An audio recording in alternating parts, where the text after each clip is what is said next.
Hello, hello. This is Shamini from the Happy Film Company, and we're out here on a trail in the middle of nowhere. So I just did a photo shoot, and I've got another one coming in a couple minutes. And in this video, I want to explain to you why this is a magical, savior. And what I'm talking about is a shaded pathway. So both of the families that I'm photographing this morning want photos outside, beneath Mount Si, in a giant field, but it's morning and it's summer and the light is super bright, which means that it's like that over there, like squinty. It's squinty bright. And there's a field that we will take photos in because they asked for it, so I can make it happen. But whenever the light's bright like this, I also look for a shady spot that's nearby the location that was requested, the location that's in the sun, that's the location that's intense lighting. So then, even though they didn't ask for a forest trail, I'll still take some on the forest trail as a way to guarantee that they have some photos that are in gorgeous, beautiful light, even light, shaded light. So this video is for parents who are interested, but photographers who are used to having to tackle, or maybe not used to, having to tackle, what do you do when the sun is too bright? Number one, you need to learn how to shoot in the bright sun, so that if you don't have a shady option, that you can survive anyway. I could have taken photos in that sunny field the whole time. It's just that you feel more limited and you're having to think a little bit more creatively, which is not a bad thing. It's just a challenging thing, and it can be really tiring. And the photos that you deliver have a certain look, which is more contrast or more blown out or more yellow. And so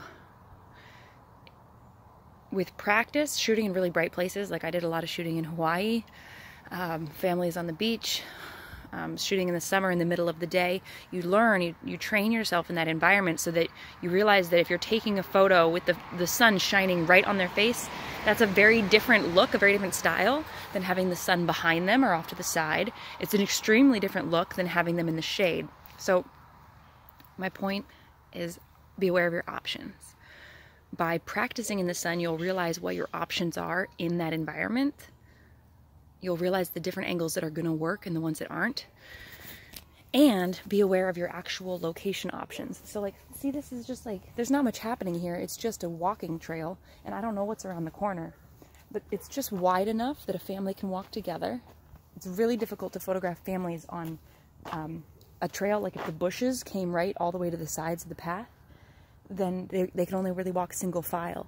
And single file is really difficult to photograph because, well, obviously the camera can't see through people, and so you're having to walk backwards like this as you take photos of people in a line. And you can try and get to the side, and maybe one photo like that is cute, but the whole shoot, not so much. So a wide path, if you're going to shoot a path, is great.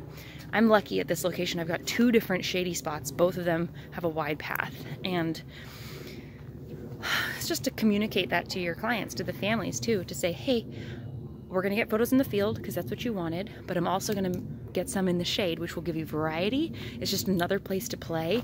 And from the perspective of the photographer, we're going to guarantee that the photos, there are some in there that have good lighting. And I especially prioritize the photos that are the portraits, like the family portrait of everyone standing together smiling at the camera.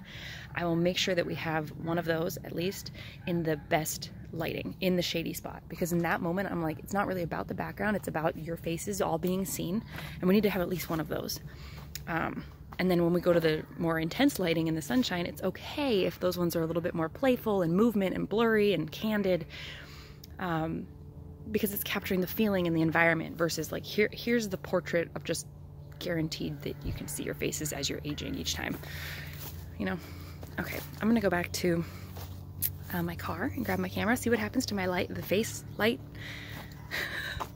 You don't want family photos in this light. Watch what happens when I come back and I get in the shade. It's gonna be really pretty suddenly. It's gonna be oh, her skin suddenly looks good. See how that was simple? I just walked from the shade, or to the sun, and then from the sun to the shade. So if your subjects that you're photographing are standing in that sun there, they need to have their back to it, which means they're facing the shade. Because watch what happens as I walk closer. It's just going to get brighter. It's not going to get as ugly. It's just going to get like hazy. And then as you turn to different angles, see how the sun, the angle affects, right? So you want to take all the pictures over here where it's hazy, like that. Get the sun right behind me so it's glowing.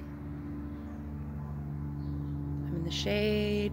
Kneel down so that you're shooting up at the family like this, and then you get a cool light. It looks glowy. Or bring them back over to the shade. See? It's really that simple. And you just have to learn how to do that while managing a camera and while managing interactions with the family.